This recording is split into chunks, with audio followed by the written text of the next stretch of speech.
Hey Dad, can you hear me? Excellent. We're going to start going then. All right. Thanks for that.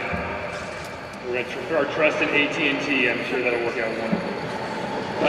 As a kid growing up, my parents were incredibly creative in trying to find ways to get me to read. One of the things that worked for them was to get me to read books about sports, the rules and the personalities that made so many games so great. Some of those stories immediately struck a chord with me and resonated in my young soul, but some, to be honest, they didn't. They just bounced off. They didn't make an impact. They went right over or around me. One of those stories that bounced off was the story of Lou Gehrig, the Iron Horse, who on the last day he would ever wear a Yankees uniform, walked to the microphone and said quite simply, "Today, I consider myself the luckiest man on the face of the earth." It didn't make much sense to me then, and I really dropped it from my memory. I dropped it from my memory until a couple of weeks ago when I was sitting at our wardrooms dining out with my lovely bride beside me, looking at many of the men and women who make BP40 such a great squadron.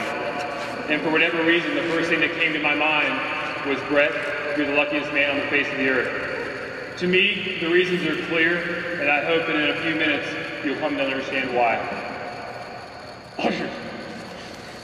First and foremost, I'm lucky to have an incredible family, especially my best friend, lover, and fellow aficionado of spiced ham, Willow.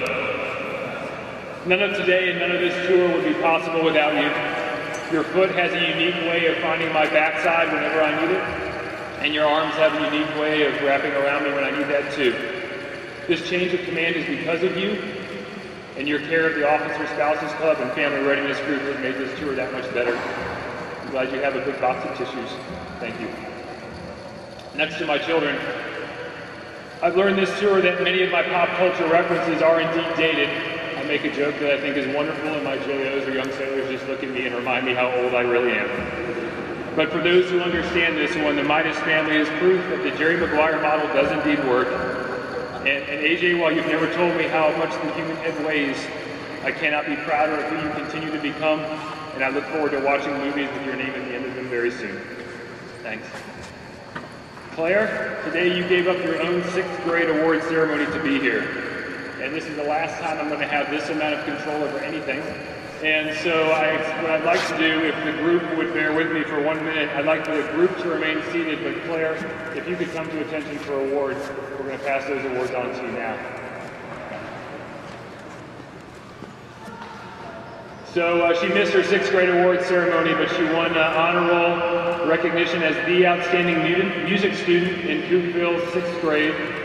She is the winner of the coveted Golden Petri Dish for superlative service as a citizen scientist. I don't know what that means, but it's great.